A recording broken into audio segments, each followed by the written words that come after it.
पहले अपने अंदर ये सवाल लेकर आए कि मैं ये क्यों कर रहा हूं, इसके पीछे कारण क्या है। और जब आपको इस प्रश्न का उत्तर मिल जाएगा, उसका सही मकसद और कारण मिल जाएगा, तो यकीन मानना दोस्तों, फिर आप इसमें कभी भी पीछे मुड़कर नहीं देखेंगे। तो इसलिए अपने भविष्य को खुली आंखों से तो देखें ही देखें, लेकिन उसको सफल बनाने के लिए निरंतर प्रयास भी करते रहें। अगर आप अपनी चुनौतियों को चिंता में परिवर्तित करेंगे तो एक दिन वो चीता का रूप ले लेंगी। इसलिए बच्चों, live in present, do your best with full of dedication, और जैसे आप अपना 100% देंगे तो देखना एक दिन आप कामयाब होंगे। तो मैं हूं आपका खुद का सुकृत कुमार, केमिस्ट्री कोच। आज आपके लिए लेकर आए हूं lecture number 8 of chemical kinetics. तो देखिए बच्चों, आज मैं आपको केमिकल काइनेटिक्स में इफेक्ट ऑफ टेम्परेचर के बारे में बताऊंगा कि कैसे टेम्परेचर चेंज होने से रेट कांस्टेंट चेंज होगा। ये कंसेप्ट तो हमने प्रीवियस लेक्चर में स्टडी किया ही किया है कि जैसे जैसे आप टेम्परेचर इंक्रीज करेंगे, fraction of molecules which possess effective number of collisions when their energy equal or greater than threshold energy, तो तब अपने पास रेट ऑफ फ्रैक्शन भी इंक्रीज होता है। और after 10 degree rise in temperature, ये भी देखा गया है बच्चों कि रेट ऑफ फ्रैक्शन ऑलमोस्ट क्या हो जाता है, डबल। आज हम इसकी मैथमेटिकल इक्वेशन को डिराइव करने की जतोजित संभव प्रयास करेंगे। देखिए, 1889 में आर्हीनियस ने अपने पास एक इक्वेशन दी थी बच्चों, आर्हीनियस इक्वेशन। और वो इक्वेशन क्या थी? That is K is equal to A e raise to power minus EA upon RT, जिसमें बेटा K तो क्या हुआ, रेट कांस्टेंट। ठीक है बच्चों, A अपने पास है प्री एक्सपोनेंशियल फैक्टर, इसको प्री एक्सपोनेंशियल फैक्टर भी कहते हैं, और बच्चों इसको फ्रीक्वेंसी फैक्टर भी कहते हैं। अब इसको फ्रीक्वेंसी फैक्टर इसलिए कहते हैं क्योंकि बच्चों जो बाइनरी कोलिजन्स हैं उसकी फ्रीक्वेंसी को यह डिटरमिन करता है। और यहां पे E का मीनिंग क्या हुआ, small e means exponential. E का मीनिंग बच्चों, it's very very important term, that one is activation energy. Previous lectures में इसको भी हमने डिफाइन किया था बच्चों। R मीन्स गैस कांस्टेंट, और जब भी हम एनर्जी की स्टडी करते हैं बच्चों, तब हमारे पास R की वैल्यू कितनी होती है, 8.314 जूल्स पर केल्विन पर मोल, एंड T इज टेम्परेचर। ठीक है बच्चों, अब देखो, अगर मैं इस पूरी टर्म को चेक करूं तो इसको बोल्ट्जमैन फैक्टर भी बोलते हैं, बोल्ट्जमैन फैक्टर। ठीक है, अब इसमें समझने वाली क्या बात है, ध्यान से देखना। अगर बच्चों मैं इसको दोबारा से लिख रहा हूं, K is equal to E raise to power minus EA upon RT। अगर बच्चों हम टेम्परेचर को इंक्रीज करें तो टेम्परेचर इंक्रीज होने से 1 अपॉन T की वैल्यू क्या हो जाएगी, डिक्रीज होगी, क्योंकि वो न्यूमिनेटर क्या है, डिनोमिनेटर में चला गया। अगर 1 अपॉन T की वैल्यू डिक्रीज होगी तो माइनस EA अपॉन RT की वैल्यू क्या हो जाएगी, इंक्रीज। अब EA अपॉन R तो कांस्टेंट है, लेकिन आगे नेगेटिव साइन आ गया, तो जो इंक्रीज हो रहा है वो डिक्रीज हो जाता है, और जो डिक्रीज हो रहा है वो इंक्रीज हो जाता है। लेकिन अब ये पूरी की पूरी टर्म एक्सपोनेंशियल की पावर में है, तो हम यहां पे क्या बोलेंगे कि जो वैल्यू इंक्रीज हो रही है वो एक्सपोनेंशियली हो रही है। एक्सपोनेंशियल का मीनिंग क्या होता है? ग्रेजुअली, धीरे धीरे से, स्लगिशली, ग्रेजुअली, उसको कहते हैं एक्सपोनेंशियल। तो इसका मीनिंग अब आप ये बताइए, अगर e raise to power minus E upon R T increase हो रहा है तो उसको कॉरस्पॉन्डिंग अंडरस्टूड है, यहां पे a आएगा, k की वैल्यू इंक्रीज होगी। सो पॉइंट टू बी नोटेड, अगर बच्चों हम y एक्सिस पे k लें और x एक्सिस पे 1/t लें, अब आप बताइए ग्राफ कैसा आएगा? रेट कांस्टेंट की वैल्यू बिल्कुल इंक्रीज होगी जब वहां पे टेम्परेचर इंक्रीज होगा।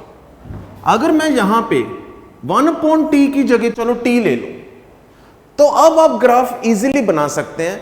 अब इसमें जो वैल्यू इंक्रीज हो रही है वो एक्सपोनेंशियली हो रही है। तो यहां से क्लियर हो रहा है कि जो रेट कांस्टेंट की वैल्यू है, जैसे जैसे आप टेम्परेचर इंक्रीज करेंगे वो इंक्रीज होगा, लेकिन बेटा वो कैसे इंक्रीज होगा?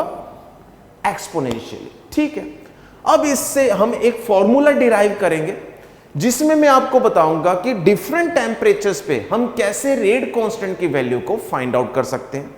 अगर रेट कांस्टेंट की वैल्यूज भी उस डिफरेंट टेम्परेचर्स पे गिवन है तो एक्टिवेशन एनर्जी कैसे फाइंड आउट करेंगे?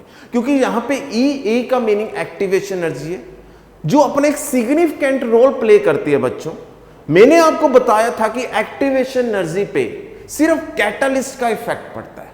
इन द प्रेजेंस ऑफ कैटालिस्ट और in the absence of catalyst, दोनों केसेस में एक्टिवेशन एनर्जी सेम नहीं होगी। तो उसको भी हम इसी फॉर्मूले के अंदर स्टडी करेंगे। आइए चलते हैं। तो देखिए बच्चों, अपने पास k इज इक्वल टू क्या है? a e raise to power minus e upon R T. क्या करते हैं हम? दोनों साइड्स पे नेचुरल लॉग, तो दोनों साइड्स पे जब हम नेचुरल लॉग लेंगे तो लेफ्ट साइड पे क्या आएगा? ln k is equal to ln a e raise to power minus e a upon R T. बच्चों बिल्कुल सही है। यहां पे फॉर्मूला लगेगा natural log of X Y. क्या होता है बच्चों? ln x plus ln y means natural log of a, that is pre exponential factor, plus natural log of e उसकी power e a upon R T. अब हमें यह भी मालूम है कि log x raise to power y या फिर natural log x raise to power y, तो जो पावर है वो आगे आ जाएगी। तो यहां पे अपने पास ln a minus e a upon R T ln e। अब ln e की वैल्यू क्या हो जाएगी? 1। अगर यहां पे log होता तो उसका बेस क्या होता है? 10, तो log 10 की वैल्यू क्या हो जाती है? 1। तो यहां पे ln e है तो इसकी वैल्यू भी क्या हो जाएगी? 1। So finally natural log of k is equal to ln a minus e a upon R T. अब मैं इसको चेंज कर रहा हूं, परिवर्तित कर रहा हूं किसमें? log बेस 10 में। तो इसलिए 2.303 से बच्चों क्या करना पड़ेगा? Multiply. So 2.303 log k is equal to 2.303 log a minus e a upon R T. ठीक, अब क्या करते हैं? दोनों साइड्स पे 2.303 से डिवाइड करवाएंगे। तो फाइनली अपने पास बच्चों इक्वेशन क्या आएगी? log k is equal to log a minus e a upon 2.303 r into T. ठीक, अब इसको थोड़ा सा मॉडिफाई करके लिखेंगे। जो पहले वैल्यू दी हुई है log a की उसको मैं पीछे लेकर जा रहा हूं, और जो minus e a upon 2.303 r T उसको मैं आगे लेकर जा रहा हूं। So minus e a upon 2.303 R T plus log a, इसको मानते हैं इक्वेशन नंबर 1। अब देखो इसमें ये अपने पास स्ट्रेट लाइन इक्वेशन नजर आ रही है। कैसे? इट्स y ये बच्चों क्या हो गया 1/t x, और ये पूरी की पूरी स्लोप दैट इज m, और इसको कहेंगे हम intercept, that one is c, means y is equal to mx plus c। तो यहां पे बच्चों y क्या हुआ, log k, x बच्चों 1/t, m बच्चों that is slope minus EA upon 2.303 r, और c बच्चों दैट इज इंटरसेप्ट, ये आएगा अपने पास log a। तो अगर मैं आपसे बच्चों पूछूं कि यहां पे अगर हम ग्राफ बना रहे हैं जिसमें x एक्सिस पे क्या ले रहा हूं मैं 1/t, y एक्सिस पे बच्चों क्या ले रहा हूं log k। अब सोचो, अब आपके पास इसमें ग्राफ क्या आएगा, इसमें चेक करो कि स्लोप पॉजिटिव है या नेगेटिव है, नेगेटिव है। दूसरा, इसमें इंटरसेप्ट 0 है या फिर नॉट इक्वल टू 0 है, नॉट इक्वल टू 0। तो पहली बात तो जो ग्राफ होगा उसमें जो स्ट्रेट लाइन होगी वो रीजन से पास नहीं करेगी, और दूसरा बेटा जो उसकी स्लोप आ रही है वो नेगेटिव आ रही है। तो इसलिए बच्चों इस केस में अपने पास ग्राफ क्या बनेगा, दिस वन, क्योंकि इसमें अब कोई एक्सपोनेंशियल फैक्टर है ही नहीं। मैंने एक्सपोनेंशियल फैक्टर को खत्म कर दिया नेचुरल लॉग लेने के बाद। तो यहां पे मैंने k थोड़ी ना लिखा हुआ है, यहां पे मैंने log k लिखा हुआ है, जबकि पीछे वाले ग्राफ में आप चेक कीजिए मैंने k लिखा है और x एक्सिस पे मैंने t लिखा है। तो यहां पे अपने पास जो k है वो इंक्रीज हो रहा है, जैसे जैसे आप टेम्परेचर इंक्रीज कर रहे हो, बट वो एक्सपोनेंशियली। इस ग्राफ में आप चेक करो, इसमें मैंने y एक्सिस पे k की जगह क्या ले लिया log k, और x एक्सिस पे टेम्परेचर की जगह क्या ले लिया 1/t। अब t अगर इंक्रीज होगा तो 1/t डिक्रीज होगा, या फिर मैं ये भी कह सकता हूं कि अगर रेट कांस्टेंट टेम्परेचर के डायरेक्टली प्रोपोर्शनल है तो 1/t के क्या हो जाएगा इनवर्सली प्रोपोर्शनल। तो स्लोप फिर पॉजिटिव थोड़ी ना आएगी, नेगेटिव आएगी। तो पहला कंसेप्ट मैंने एक्सपोनेंशियल का क्लियर किया, और दूसरा कंसेप्ट मैंने स्लोप के बारे में बताया कि इस केस में जो log k की वैल्यू है वो 1/t के कॉरस्पॉन्डिंग डिक्रीज होगी, जैसे जैसे 1/t की वैल्यू क्या हो रही है increase. So here we have slope is equal to minus EA upon 2.303 r, और इसमें जो इंटरसेप्ट बन रहा है बच्चों यहां से लेकर यहां तक वो आ रहा है log a। ठीक, तो फाइनली अपने पास ये वाली इक्वेशन से भी बेटा एक क्वेश्चन आया हुआ है CBSE बोर्ड एग्जाम्स में 2024। तो PYQs भी हम इसके स्टडी करेंगे कमिंग लेक्चर्स में, लेकिन आज हम NCERT का बेसिक स्टार्ट कर रहे हैं। इस बेसिक्स में आपको मैं इसका जो लास्ट टॉपिक चल रहा है कोलिजन थ्योरी से जस्ट पहले वाला ही है, हम इसको सेकंड लास्ट भी मान सकते हैं। तो इसमें मैं आपको एक्टिवेशन एनर्जी, रेट कांस्टेंट और टेम्परेचर, इन तीनों का रिलेशन समझाने आया हूं। ठीक है, आगे चलते हैं। अगर मैं बच्चों टेम्परेचर T1 ले लूं तो बेटा उसके कॉरस्पॉन्डिंग अपने पास K की वैल्यू क्या आएगी K1।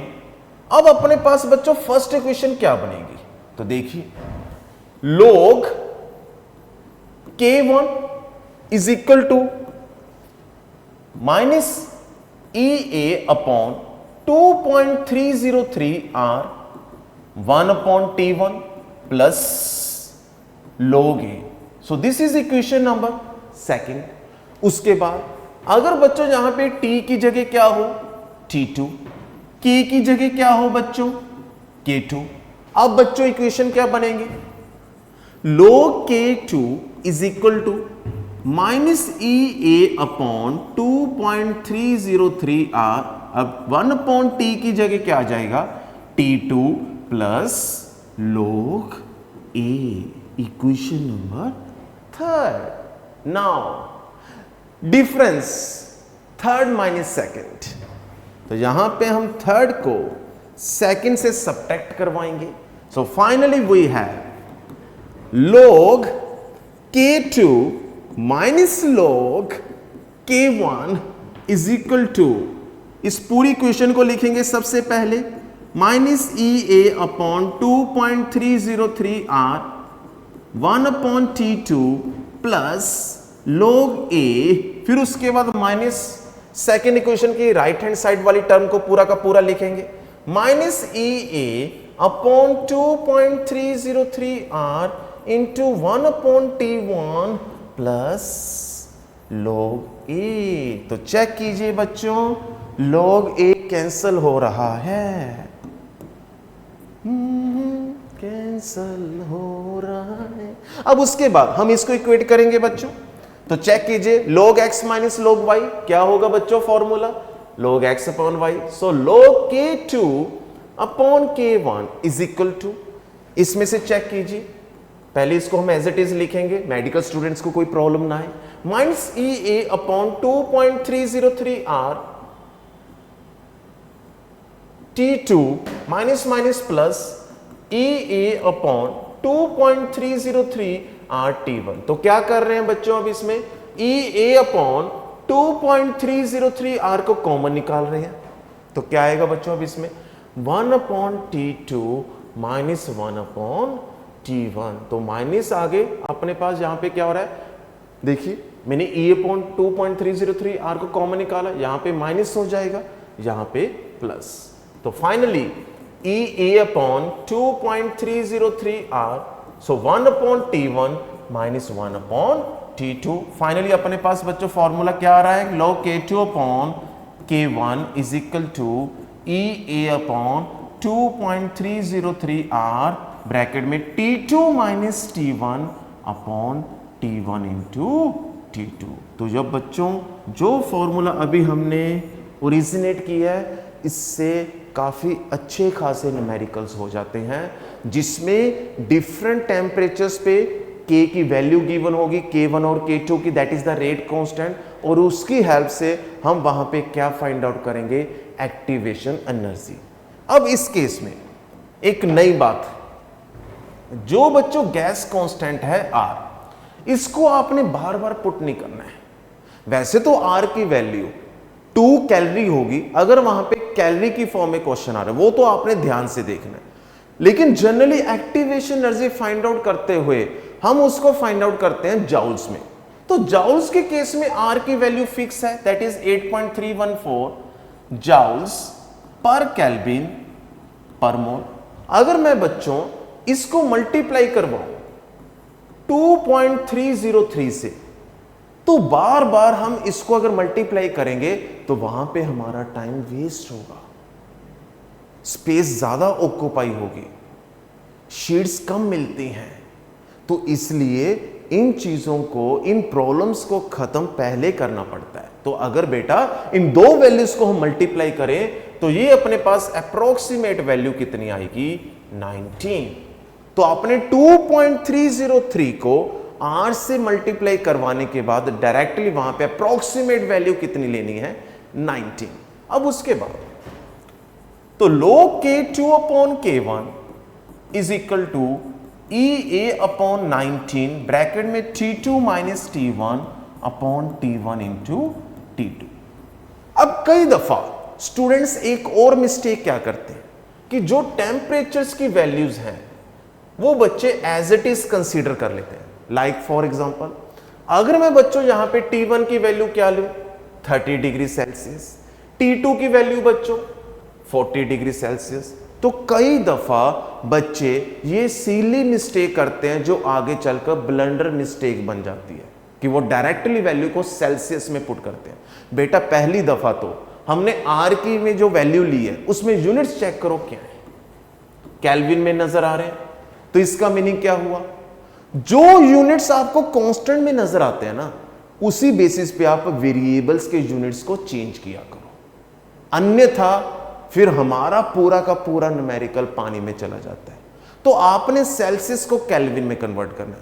दूसरा, अगर इन केस वहां पे मैं आपको बोल दूं कि T1 की वैल्यू क्या दी हुई है, 0 डिग्री सेल्सियस, तो कुछ बच्चे कह सकते हैं कि सर हम R की वैल्यू को सेल्सियस में ले लेते, तो यहां पे फिर हम सेल्सियस में पुट कर देंगे।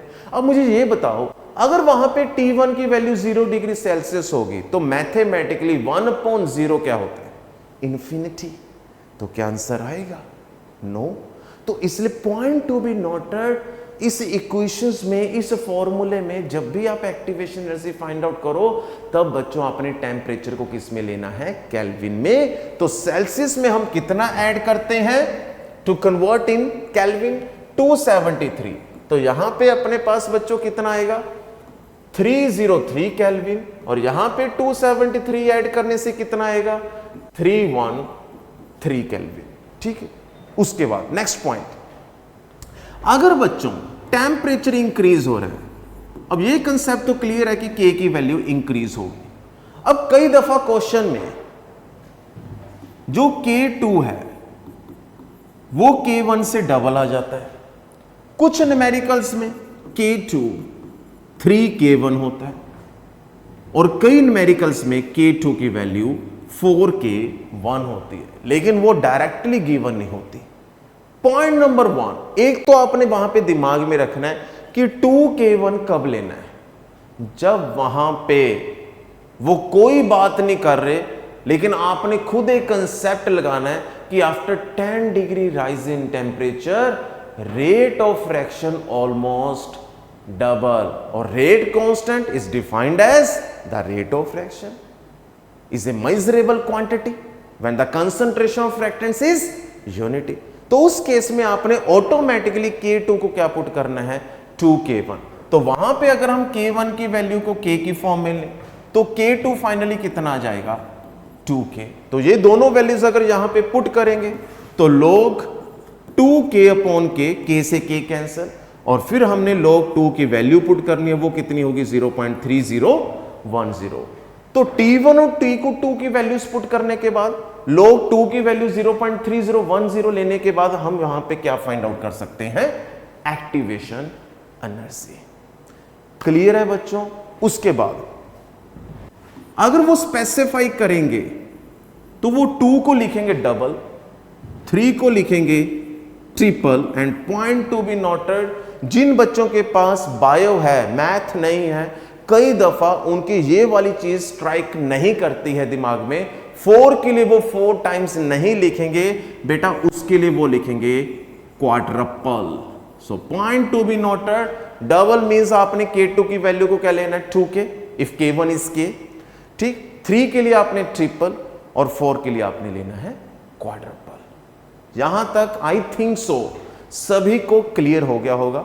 तो ये पूरी की पूरी डेरिवेशन और पूरा का पूरा कंसेप्ट हमने कहां से स्टडी किया बेटा, आर्हीनियस इक्वेशन, जिसमें एक है अपने पास pre exponential factor, frequency factor, E A activation energy, R gas constant, T temperature. Is that clear बच्चों। आगे बढ़ते हैं। अब उसके बाद देखिए, अब अपने पास फाइनली K है क्या, A e raise to power minus E A upon RT। ठीक है, मानकर चलते हैं हमने दोनों में स्टडी की है, in the presence of catalyst और in the absence of catalyst. अब वहां पे इन द प्रेजेंस और इन द एब्सेंस टेम्परेचर पे कोई इफेक्ट नहीं पड़ेगा, लेकिन एक्टिवेशन एनर्जी पे तो इफेक्ट पड़ेगा। Let us consider in the presence of catalyst, तो के कैटलिस्ट किसके बराबर होगा, ये कैटलिस्ट है, कैट नहीं है। So A E raise to power minus E catalyst upon RT बच्चों। ठीक, equation number 1।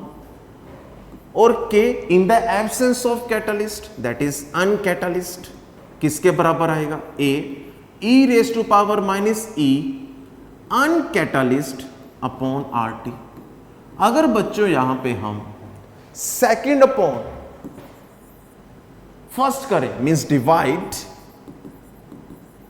Second by first, तो क्या आएगा अपने पास, K ऊपर आएगा अनकैटलिस्ट के लिए रेट कांस्टेंट, नीचे आएगा बच्चों कैटलिस्ट के लिए rate constant is equal to, ऊपर आएगा A E raise to power minus E uncatalyst upon RT upon A E raise to power minus E uncatalyst upon RT। A से A कैंसिल, तो ratio check कीजिए क्या बन रही है बच्चों अपने पास, K uncatalyst upon K catalyst is equal to, अगर बच्चों मैं इसको ऊपर लेकर जाऊं तो पहले तो अपने पास E raise to power E uncatalyst upon R T into E raise to power minus E catalyst upon R T. ठीक, बेस सेम, पावर्स ऐड होंगी और 1 अपॉन आर टी कॉमन आएगा।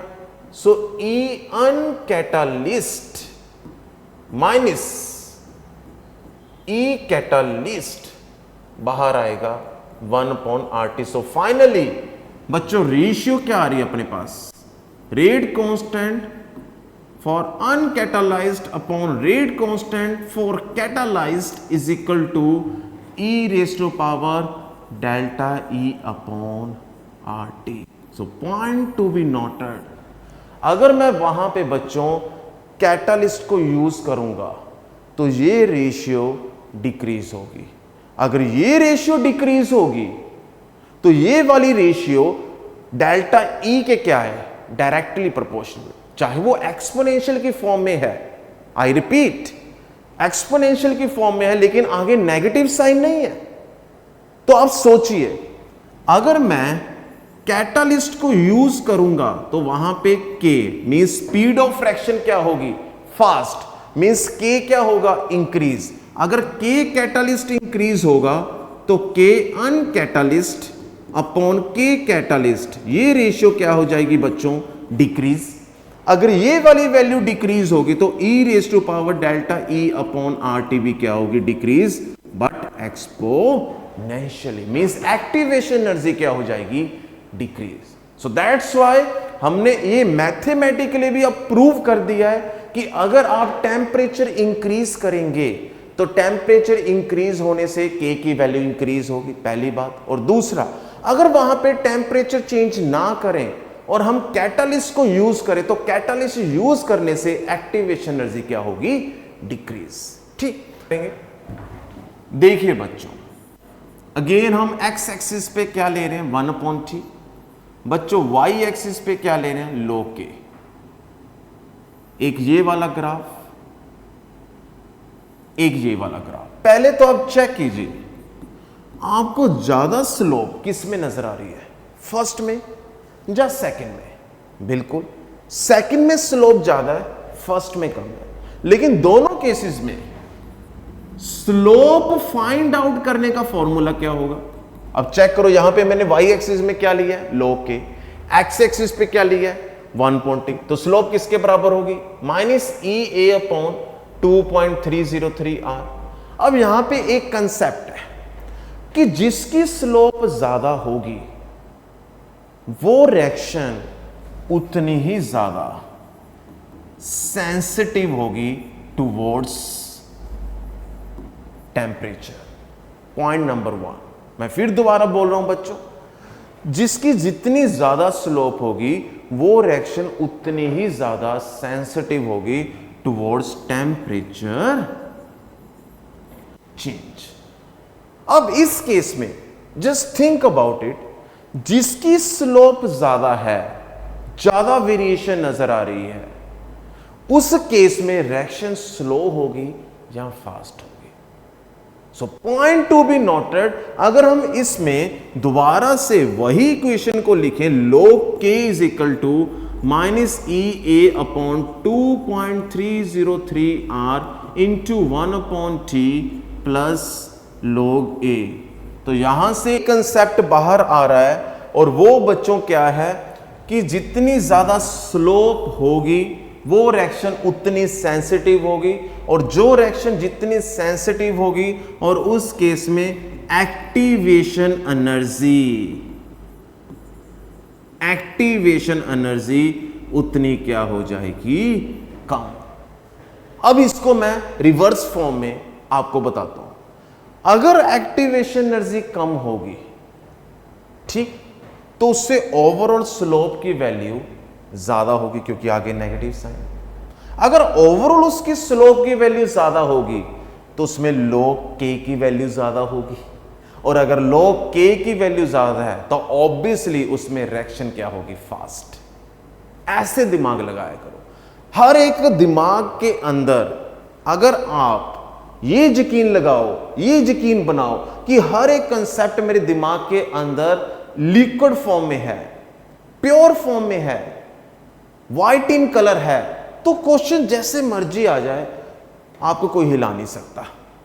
तो हमने आज एनसीईआरटी का वो कंसेप्ट किया है जो इस चैप्टर में काफी ज्यादा सिग्निफिकेंट रोल प्ले करता है, और वो कौन सा टॉपिक है?